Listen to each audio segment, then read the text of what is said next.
장갑이를 잡고 기차에 탁 올라탔습니다.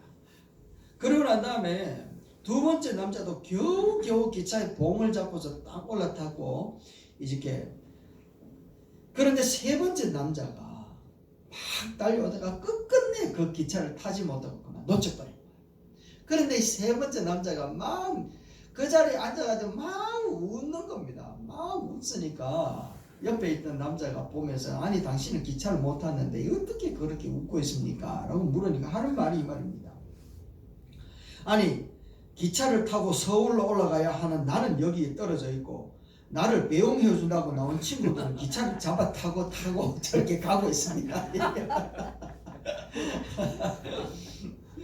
아니 주객이 전도돼가지고 희한한 일이 벌어졌으면 참 우스운 일 아닙니까?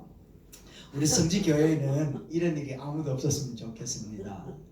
정말 구원의 열차에 올라타고 하나님의 나라에 들어가야 될 나는 엉뚱한 데 떨어져 있고, 나 따라왔던 이 사람들만 구원을 받고 막 놀라운 일이 일어나면 이건 얼마나 어처구니 없는 일이겠습니까? 그런 일 우리 가운데 절대로 일어나지 않기를 바랍니다. 오늘 본문 말씀은 우리가 계시록 말씀 3장인데요. 이 말씀을 보다 묵상하다가 우리 성지교회 한 해가 이렇게 되었으면 좋겠다라는 생각이 듭니다. 이 당시에는 굉장히 어려운 상황이었습니다. 핍박과 정말 예수 믿는다는 그 자체가 힘든 상황이었습니다. 예수 믿고 산다는 자체가 오늘도 힘들지만 그때는 정말 죽음 아니면 사망이었습니다. 죽음 아니면 사망, 무슨 말인지 아시겠습니까? 이런 때라는 겁니다. 그런데 이제 밤모섬에 있던 요한에게 하나님의 환상 가운데 쫙 빛을 보이시면서 이렇게 말씀하는 겁니다. 7절입니다. 시작. 다윗의 열쇠를 가지신 이 곧 열면 닫을 사람이 없고 닫으면 열 사람이 없는 그 일이시되, 다윗의 열쇠를 가지신 분이 확 나타난 겁니다. 이 교회가 어떻게 이렇게 핍박을 받고 어려움을 당할 수 있나 하면서 정말 하나님의 능력은 사라졌나, 믿는 자들은 다 사라진 것 같은 이때에 어떻게 해야 될 것인가 모르는 바로 그때에 주께서 하시는 말씀이 다윗의 열쇠를 가지십니까? 그러니까 이 열쇠는 다윗의 왕권, 왕통, 왕의 정치를 하는 하나님이 그것을 가지시니까 하는 말이, 열면 닫을 사람이 없고 닫으면 열 사람이 없다. 어마어마한 능력을 가지신 분이 말씀하였다라는 거예요. 어떻게 말씀하셨는가 하면 8절입니다. 큰 소리 읽고 시작. 볼지어다 내가 네 앞에 열린 문을 두었으되 능히 닫을 사람이 없으리라. 내가 네 행위를 아노니 네가 작은 능력을 가지고도 내 말을 지키며 내 이름을 배반하지 아니하였도다. 아멘. 열린 문을 두었다 얘기를 합니다. 열린 문. 그런데 그 열린 문은 사람이 아무리 닫으려 해도 닫을 수 없다 라고 얘기를 하고 있다는 거죠. 그래서 여기에 나오는 이 열린 문이라는 게 뭔가 하면, 교회 앞에 구원의 문이 열려져 있다.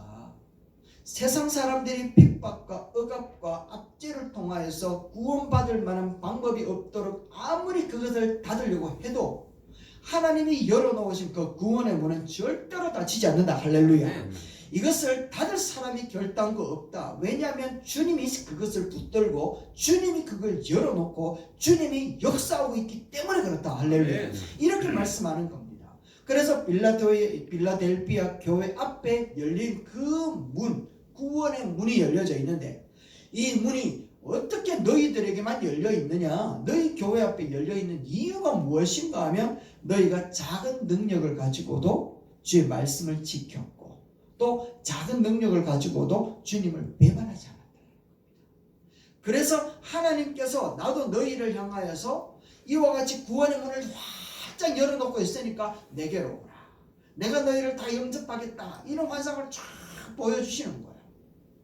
그러면서 2023년도를 살아가는 우리 성도들과 성지교회가 참으로 우리 교회 앞에 우리 눈에는 보이지 않지만, 그러나 우리 하나님이 우리 영혼을 열어주시면 구원의 문을 활짝 열어놓으시고, 교회에 들어오는 자들이나 나가는 자들이나 한 사람도 놓치지 않고 다 구원의 문으로 들어오기를 우리 주님은 기다리고 계시는 줄로 믿습니다.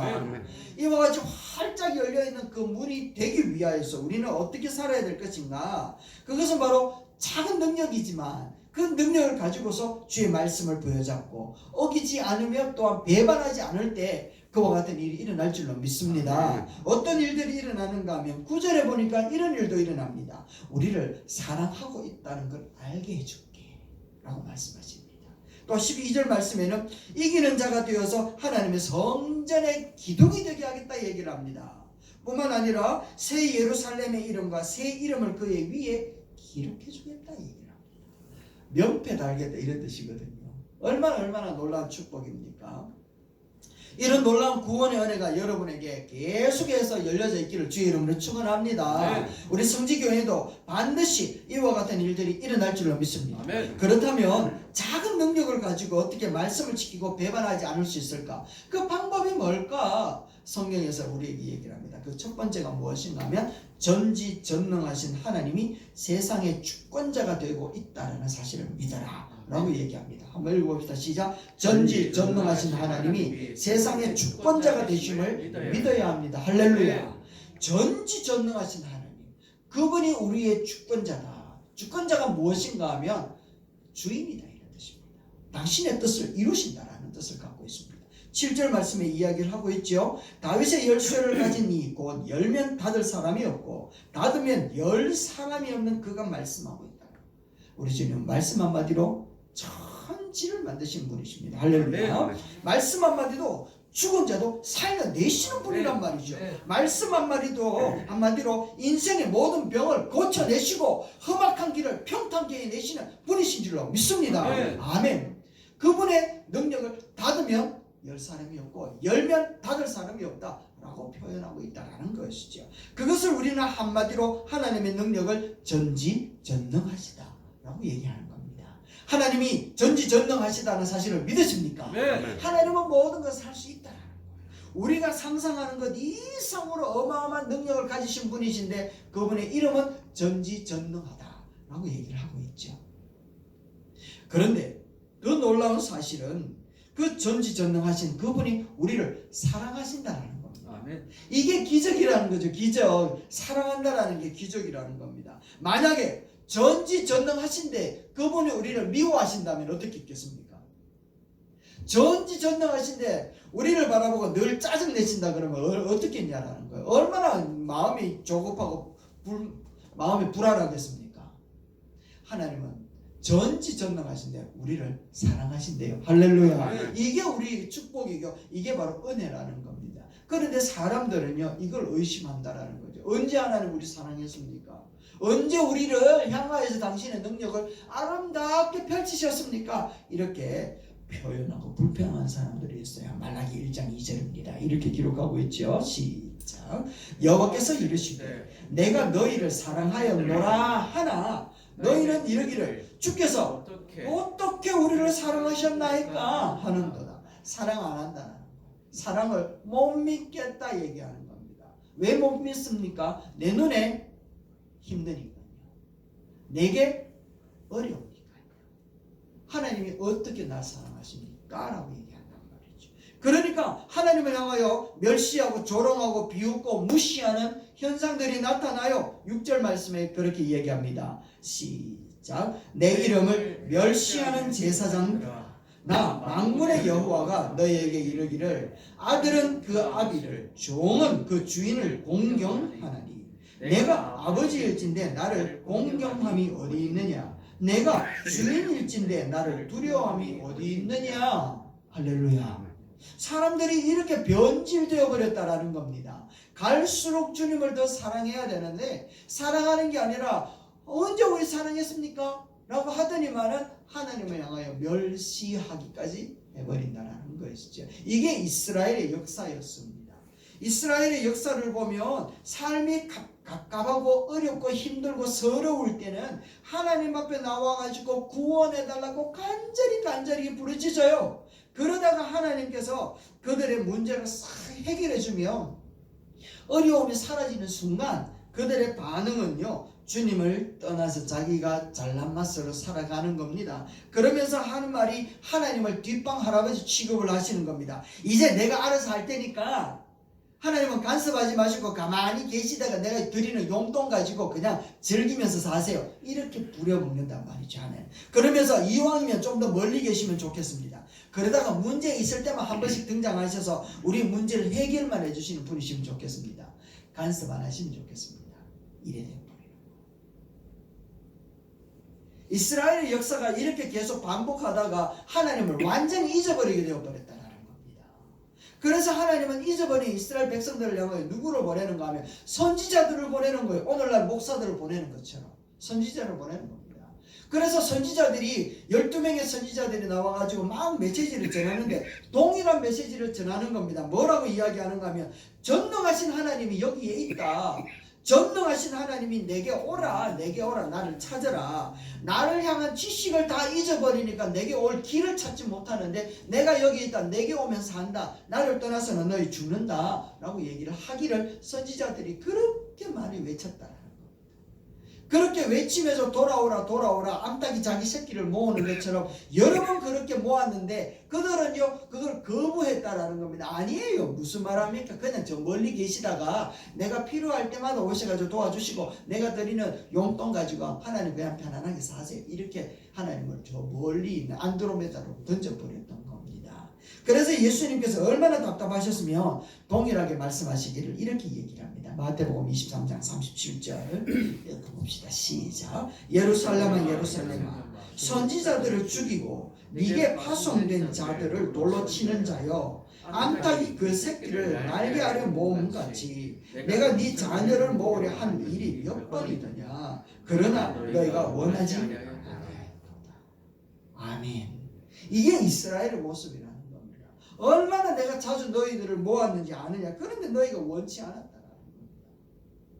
도무지 말로 표현할 수 없을 정도로 내가 너희를 계속해서 날개 아래로 모았는데 보내는 자마다 너희들이 다 죽이지 않았느냐. 그래서 내가 다시 와서 너희들을 향하여 내게 오라라고 얘기를 하고 있다라는 겁니다. 이쯤 되어지면 하늘에서 불을 내려가지고 이스라엘 백성들을 완전 초토화시키면 얼마나 그래도 우리는 할 말이 없을 것 같아요. 그런데 우리 주님은요 죄가 가득한 우리들이지만 우리 주님은 우리 없이 영원히 사는 것보다는 우리를 구원하여 함께 사시기 위하여 죽으시려고 이 땅에 오셨더라. 전능하신 하나님은 당신의 능력을 우리에게 심판하시는 데 사용하지 않고 우리를 구원하시는 데 사용했다는 겁니다. 할렐루야. 이게 축복이라는 것이죠. 할렐루야 한번 합시다. 할렐루야. 전능하신 하나님께서 우리를 사랑하시고 심판하지 아니하시며 구원의 문을 활짝 열어놓고 계신다라는 것이죠. 그래서 우리가 작은 능력으로 주의 말씀을 지키고 배반하지 않고 주님께서 열어놓으신 구원의 문으로 들어가기 위해서는 우리를 구원하기 위하여 전능하신 하나님이 당신의 능력을 우리에게 사랑으로 표현하고 있다라고 하는 것, 이거 믿고 시작해야 되는 줄로 믿습니다. 아멘. 이 믿음이 흔들리면 안 되는 거예요. 그래서 히브리서 11장 6절에도 믿음이 없이는 하나님을 기쁘시게 하지 못하는데, 그러면 무엇이 믿음이냐 하는 것을 보니까 하나님이 계신다라는 사실을 믿어야 돼요. 그리고 하나님은 자기를 찾는 자들에게 사항 주시는데 그 사항이 뭐냐? 사랑이야 라고 하는 것을 좀 알아야 돼. 이게 믿음이라고 얘기합니다. 그래서 성경에만 나오는 많은 사람들이, 아브라함도 그랬고 모세도 여호수아도 다윗도 에스라도 모든 선지자도 초대교회 사도들도 제자들도 성도들도 하나같이 하나님의 전능하신 하나님이 우리를 구원하기 위하여 사랑으로 우리에게 모든 것들을 표현하고 있다라고 하는 그 사실을 믿음으로 그들은 어렵고 힘든 상황을 직면하여 한 걸음씩 한 걸음씩 전진하여 갈 수 있었던 것이었어요. 그들이 작은 능력을 가지고도 하나님의 말씀을 붙들 수 있었던 것은 이 말씀을 선포하신 하나님이 전지전능하시기 때문에 말씀을 붙들고 산 줄로 믿습니다. 그 말씀을 하신 전능하신 하나님이 우리를 사랑하고 있다는 것을 믿었기 때문에 그들은 끝까지 지킬 수 있었던 것이지요. 여러분, 2023년도 이 한 해에 전지전능하신 하나님이 역사의 주인이 되시고 그 능력으로 우리를 사랑하고 있다는 그 은혜를 부여잡고 살아갈 수 있게 되기를 주의 이름으로 축원합니다. 아멘. 자, 이제 전능하신 하나님을 우리가 믿음으로, 그 사랑을 우리가 믿음으로 의지하기 시작했다면 이제 뭘 해야 되는가 하면 기도해야 돼요. 한번 따라합시다. 기도합시다. 기도하는 삶을 살아야 됩니다. 9절 말씀을 한번 보세요. 이렇게 이야기를 합니다. 같이 볼까요? 시작. 보라, 사단의 회당 곧 자칭 유대인이라 하나 그렇지 아니하고 거짓말하는 자들 중에서 몇을 네게 주어. 이 말이 무엇인가 하면 거짓말하는 자들을 너희 가운데 심어놓겠다 얘기하는 겁니다. 그들이 있다라는 겁니다. 우리 속에도 거짓말하는 사람이 없으면 좋겠는데 있으면 골치 아프다라는 거죠. 이 거짓말하는 사람이 뭐 하는 줄 압니까? 미혹시킨다. 우리를 유혹하는데요. 무엇을 미혹시키는가 하면 우리가 첫 번째 이야기를 했죠. 하나님은 전지전능하는 거 아니야. 우리 사랑하지 않아. 라고 하는 걸로 미혹시킨다. 그래서 요한 2서 1장 7절 말씀해 보세요. 보십시다. 시작. 미혹하는 자가 세상에 많이 나왔나니 이는 예수 그리스도께서 육체로 오심을 부인하는 자라. 이런 자가 미혹하는 자요 즉 그리스도니. 할렐루야. 예수님께서 육체로 오신 이유가 뭐예요? 우리를 사랑하사 오셨다는, 우리를 사랑하사 육체로 오셨는데 이거 부인해 버린단 말이죠. 하나님이 안 왔다. 예수 그거는 실패한 신이야 라고 하면서 내가 예수다 하는 게 부산에만 해도 23명 된대요. 오늘 한 명 더 나왔지 싶어요. 이런 사람들이 많단 말이에요. 이런 사람들이 미혹하는데 결국 이 미혹의 영들은요 예수를 부인하게 만든단 말이죠. 그래서 우리는 꼭 붙들어야 되는데 미혹의 영들이 우리를 유혹할 때마다 우리는 기준을 꼭 붙들어야 됩니다. 진리 대신 이 기준을 꼭 붙들어야 되는데 그러면 그 진리가 뭐냐? 기준이 뭐냐? 요한복음 14장 6절에 예수님께서 말씀합니다. 이 말씀 너무 잘 알죠? 우리 큰 소리 한번 외칩시다. 시작. 내가 곧 길이요 진리요 생명이니 나로 말미암지 않고는 아버지께로 이를 자가 없느니라. 할렐루야. 예수 아니고는 길이 없다. 할렐루야. 예수 아니고는 방법이 없다라는 것을 얘기하는 거예요. 그런데 미혹하는 자들은 다 뭐라고 얘기한다고요? 예수는 실패했다 얘기합니다. 예수가 하나님의 아들이라는 사실을 거부해버리게 만들어버린다라는 겁니다. 그래서 우리는 진리를 꼭 붙들어야 돼요. 어떤 진리요? 예수님께서 길이다, 생명이다, 우리에게는 그 능력이다 라고 하는 것을 꼭 붙들어야 된다는 것입니다. 그러면서 주시는 말씀이 바로 14장 13절입니다. 이게 같은 맥락에 나오는 거거든요. 읽어보겠습니다. 시작. 너희가 내 이름으로 무엇을 구하든지 내가 행하리라. 이는 아버지로 하여금 아들로 말미암아 영광을 받으시게 하려 함이라. 할렐루야. 뭐 하래요? 뭐 하래요? 무엇이든지 구해라 얘기하면 구해라. 그러니까 다시 얘기를 하면 예수님께서 내가 길이고 진리고 생명이다 라고 이야기를 했는데 제자들은요 그거 모르는 겁니다. 아니 어떻게 예수님께서 하나님이십니까? 하나님을 한번 보여주십시오. 그들은요 도무지 예수님의 말을 못 알아듣는 거예요. 그래서 예수님께서 그들을 향하여 뭐라고 이야기했는가 하면 지금부터 그러면 내 이름으로 기도해. 기도해봐. 기도하면 무엇이든지 기도하면 어떤 때라도 기도하면 어떤 상황이라도 기도하면 아버지의 영광을 드러내기 위하여 내가 시행하리라 라고 말씀하고 있다는 겁니다. 그러니까 의심스러워지고 불안하게 되어지고 어려운 상황에 직면하고 그들 가운데에서 진리 대신 예수 그리스도를 거부하게 만드는 어떤 상황 가운데 있다 할지라도 예수의 이름으로 기도해봐. 그리하면 하나님의 영광을 드러내기 위하여 내가 반드시 드러나서 너희에게 그 미혹되어진 그 진리가 잘못되었다는 것을 가르쳐 줄게. 할렐루야. 이 말이라는 거예요. 그 말 속에서 기도하는 자들은 여호와 하나님을 다시 한번 바라볼 수 있게 되어지고 전능하신 하나님을 붙들게 되는 줄로 믿습니다. 하나님의 역사가 나타나고 구원의 역사가 나타날 때 기도한 자들은요 전능하신 하나님 앞에 붙들림 받게 되어진다는 것을 얘기하고 있는 것이죠. 그래서 하시는 말씀이 내 이름으로 무엇이든지 구해라 라고 이야기를 하고 있는 것입니다. 그러면서 우리에게 하시는 말씀이 그래서 우리에게 주시는 메시지가 데살로니가전서 5장 17절입니다. 암송합시다. 시작. 쉬지 말고 기도하라. 이거는 명령입니다. 부탁도 아닙니다. 권유하는 것도 아니고 해도 되고 안 해도 됩니다. 쉬지 말고 뭐 해래요? 기도해라. 영어 한번 읽어봅시다. 영어 시작. Never stop. 그래서 never stop이라는 never stop. 이 never라고 하는 건 안 하면 죽는다 이런 뜻이거든요. never 이런 뜻을 갖고 있다. 그러니까 기도를 쉬면 죄송합니다. 기도를 쉬면 죽는다 이런 뜻이거든요. 그러니까 우리가 쉬지 말고 기도해야 되는 이유는 악한 것들이 쉬지 말고 우리를 미혹하기 때문에 그래요. 그렇지 않습니까? 눈에 총칼을 들고 우리를 향해 예수 믿으면 가만히 안 놔둔다 얘기를 하면 우리는 다 그런 담대함을 갖고 있어요. 절대로 예수 믿습니다 이렇게 고백한단 말이에요. 그런데 아주 참 세미하게 싹 다가와가지고 우리를 싹 미혹시키는 겁니다. 한번 봐라. 네 기도했는 거 이때까지 기도했는 거 아무 쓸모없대. 이래 돼. 저 사람 이야기 안 들어봐라. 예수 믿어도 술 마셔도 돼요. 술 마셔도 돼요. 사실 뭐 구원하고 상관이 있습니까만 그러나 그게 덕은 안 된다는 거죠. 덕은 안 된다. 자, 그래서 하시는 말씀이 뭐예요? 기도를 쉬지 마라 얘기하는 거예요. 새벽이 다가와는 그게 진짜 아리까리할 때 뭐 하라는 말입니까? 기도해라 얘기해요. 그러면 분명한 기준을 딱 주신다라는 거예요. 아리송할 때 뭐 하라는 거예요? 기도해라. 그러면 하나님이 진리로 가르쳐 준다는 거예요. 헷갈릴 때 뭐 하라는 거예요? 기도하라는 거예요.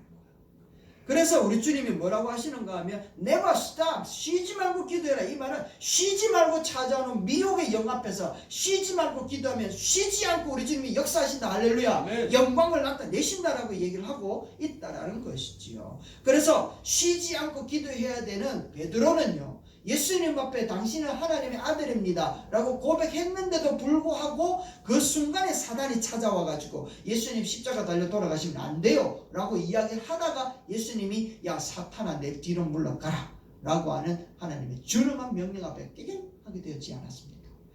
가룟 유다 같은 경우에도 최후의 만찬의 석상까지 함께 참여를 했습니다. 예수님이 그의 발도 씻어주셨거든요. 예수님이 떡과 잔을 같이 나누었단 말이에요. 제자들이 하는 모든 행동들을 다 따라했던 가룟 유다였지만 한순간에 기도하기를 포기하니까 사단이 그의 마음에 쑥 들어가 와가지고 예수님을 파는 마음이 그의 모든 행동을 지배해버렸다는 겁니다. 사울 왕이 얼마나 하나님 앞에 초창기에는 진실한 아들이었습니까? 그런데 하나님 앞에 묻기를 포기하고 기도하기를 포기해버리니까 사단이 악령이 그에게 들어가서 악령에게 묻는 사람으로 되어버리더라는 겁니다. 여러분, 기도는요 순간마다 때마다 해야 됩니다. 할렐루야. 네. 꼭 기도하시기 바랍니다. 차 타고 가더라도 정말 차 막히니까 기도할 수 있는 시간이 얼마나 많습니까? 그죠? 답답할 때 기도. 왜 우리에게 답답한 일을 많이 줍니까? 기도하라고 답답한 일을 많이 주는 거예요. 그래서 기도한 대로 하나님의 역사가 일어나게 될 줄로 믿습니다. 네. 다윗이 기도하여서 승리했고 모세가 기도하여 승리했고 여호수아가 기도해서 승리했고 한나가 기도해서 응답받고 우리 모든 성도가 기도하여 응답받기를 주의 이름으로 축원합니다. 네. 아멘. 기도할 때 전능하신 하나님이 주권자라는 사실을 경험할 수 있게 되어집니다. 그로 인하여 우리는 작은 능력이지만 하나님의 말씀을 지키고 배신하지 않을 수 있는 능력을 우리에게 주신다는 것이죠. 이제 세 번째입니다. 기도했으면 뭐 해야 됩니까? 기도한 대로 살아내야 돼요. 믿음으로 살아내야 돼요. 여러분, 기도를 맨날 하면 맨날 거룩하긴 거룩합니다만 하나님의 은혜는 그 자리에 임하지 않아요. 놀랍지 않습니까? 그래서 야고보서에 보면 네가 진짜 천사와 같은 믿음을 가졌느냐? 그러면 천사처럼 행동해라 라고 얘기합니다. 하늘을 옮길 만한 믿음을 가졌느냐? 그러면 하늘을 옮길 만한 믿음을 가지고 행동을 해라 얘기를 합니다. 그래서 하는 말이 행함이 없는 믿음은 뭐라고요? 죽었다 얘기하는. 거꾸로 이야기를 하면 행함이 있는 것이 바로 믿음, 산 믿음이라 얘기를 하고 있단 말이죠. 그래서 우리가 기도하여서 전능하신 하나님이 믿겨지면 그건 믿겨지는 대로 뭐 해야 된다? 행동해야 된다 얘기를 하는 겁니다. 그래야 믿음이 현실이 되어지는 거야. 그래야 내가 기도했던 그 믿겨졌던 그 전능하신 하나님이 날 사랑하고 있다고 하는 믿겨지는 그 은혜가 내 삶 가운데 풍성하게 열매를 맺어진다라는 겁니다. 할렐루야. 기도하지 아니하면 이게 은혜는 가득 넘치는데 내게 아무 소용이 없다라는 것이죠. 그래서 기도하고 행함이라고 하는 것이 반드시 따라와야 되는 겁니다. 바리새인들은 기도를 우리보다 3배 이상, 기본적으로 3배 이상을 했습니다. 하루에 3번씩 기도하니까. 그리고 명절이 되어지고 절기가 되어지고 금식하며 기도하는 사람이었습니다. 그럼에도 불구하고 그들은 기도했는데 행함이 없으니까 예수를 십자가에 못 박아버리잖아요. 종종 믿음이 있는 것 같은데 믿음이 전혀 없는 모습으로 우리 눈에 보일 때가 많습니다. 왜냐하면 우리가 믿음으로 살기보다는 눈에 보이지 않으니까 믿지도 않고 따르지도 않으려고 하는 그런 모습들이 드러나기 때문에 그래요. 안 보이니까, 안 믿겨지니까 그렇다는 겁니다. 그래서 보여주면 믿겠습니다. 정말 깨닫고 알게 되어지면 하겠습니다라고 얘기를 하는데 그 절대 거짓말입니다. 그렇지 않습니까? 우리 다 결혼해 보셨잖아요. 결혼 안 한 사람 딱 두 사람이 있는데 결혼할 때 상대방을 다 알고 결혼합니까? 아니잖아요. 결혼하고 난 다음 알아가는데 이게 진짜 그 세월이 얼마나 힘이 듭니까? 그죠? 그럼에도 불구하고 알아가고 그 세월도 알아가서 결국에는 그렇군요 라고 하는 게 결혼 생활인 것처럼 여러분 우리가 아플 때 병원에 가가지고 약사들이 약을 다 처방해 주잖아요. 약사들이 약을 처방해 주 이게 독인지 보약인지 우리가 어찌 압니까? 믿고 먹는 거 아니겠습니까? 약사가 우리에게 독을 줄지는 절대 없다. 이거 믿고 먹는다라는 겁니다. 물론 음식을 만들어 줄 때도 그렇단 말이죠. 어떤 영양분이 있는지 다 알고 먹는 거 아니잖아요. 독이 있는지 실험해보고 먹는 거 아니단 말이죠. 영양분이 들어있는 줄 믿고 독이 없는 줄 믿고 먹는 게 바로 음식이에요. 그래 믿고 잘 믿고 하면서 꼭 보여줘야 믿는다 얘기를 합니다. 믿음이라고 하는 것이 바로 그렇다라는 거죠. 다 알고 보고 믿는 것이 절대로 아니라는 거야. 왜냐하면 하나님의 말씀이기 때문에 일단 믿어보고 시작하는 줄로 믿습니다. 아멘. 성령의 감동으로 기록된 말씀이기 때문에 믿고 시작하는 게 기독교라는 겁니다. 할렐루야. 그래서 알게 되어진다라는 것이죠. 자, 군대 가면 우리가 사회에서 아무리 많은 경험을 하고 아무리 많은 지식이 있고 아무리 높은 지위에 있어도 군대에 딱 들어가면 뭐가 됩니까? 훈련병으로 들어가요. 훈련병이 훈련 딱 받고 자대 배치를 받아서 딱 가게 되어지면 이게 고문관이라 고문관. 뭘 할 수 있는 게 아무것도 없어요. 나이가 29이 되든지 의사가 되어서 군대에 왔든지 아무것도 모른단 말이에요. 그럼에도 불구하고 그 사람 우리는 너 군인 아니야 라고 하는 사람 아무도 없잖아요. 군인이란 말이에요. 군인. 그래서 2등병 때 할 일 배우고 1병, 3병 병장이 돼갈 때 이 사람이 얼마나 군인으로서 합당한 모습으로 살아가는지 우리는 잘 알잖아요. 배워서 알아가는 게 바로 인생이라는 겁니다. 믿음도 바로 그런 거예요. 믿음 다 알아서 다 배워서 다 할 수 있어서 믿는 것이 아니라 믿고 시작하다가 엎어지고 자빠지고 쓰러지고 넘어지고 그러다가 다시 일어나서 걷고 뛰고 날아다니는 거 아니겠습니까? 이게 믿음이라는 겁니다. 할렐루야. 믿음이라는 게 주님의 말씀이기 때문에 한번 믿어보자. 그래서 믿음을 가지고 이제 하나님의 역사를 경험하기 위하여 한 걸음씩 한 걸음씩 내가 순종해 보는 거예요. 순종하다 엎어지고 순종하다 넘어지고 순종하다 자빠지고 그러다가 다시 일어나서 믿음으로 눈물 흘리며 기도하다가 그 믿음의 자양분들이 우리를 성장시켜내고 우리를 더 건강한 사람으로 만들어낸다라는 것이지요. 그래서 작은 능력으로 작은 순종함이 하나님을 경험하게 만들고 경험되어진 하나님의 그 축적되어진 은혜를 통하여 믿음이 장성한 분량에 이르는 것이 믿음인 줄로 믿습니다. 아멘. 그래서 행함이 있어야 믿음이 성장한다 라고 말씀하는 겁니다. 기도한 대로 기도로 말미암아 전지전능하신 우리 주님을 나의 주님으로 믿겨지게 되지. 결론입니다. 여러분 2023년도 한 해를 기도한 대로 믿음으로 살자 라고 이렇게 정해봤습니다. 한번 따라합시다. 기도한 대로 믿음으로 살자. 할렐루야. 기도한 대로 믿음으로 살아낼 때 우리는 전지전능하신 하나님의 능력이 우리를 향하여 사야할 사랑으로 표현되어져 가고 있다는 것을 경험하게 되어질 것입니다. 세상은 계속해서 우리를 미혹하고 유혹하여 넘어뜨리려고 할 겁니다. 그래서 우리에게 열려져 있는 이 구원의 문에 들어가지 못하고 처음에 말씀드렸던 것처럼 기차는 내가 타야 되는데 나를 배웅하러 온 이놈들이 타고 가는 이런 어처구니 없는 일들이 우리 가운데 일어나면 안 된단 말이에요. 구원의 열차는 내가 타야 되는데 나는 못 타고 엉뚱한 사람들이 타고 가는 것을 구경하고 봐야 되는 그런 인생이 된다면 얼마나 어처구니 없는 모습이 되겠습니까? 그러지 하지 않기 위해 우리는 쉬지 말고 기도하기를 주의 이름으로 축원합니다. 아멘. 기도 외에는 방법이 없고 길이 없습니다. 기도했다면 이제 믿음으로 살아낼 수 있게 되기를 주의 이름으로 축원합니다. 기도하여 살아내고자 작정할 때 우리 하나님이 우리와 함께 하시고 우리에게 능력을 주시며 인도하여 주실 줄로 믿습니다. 아멘.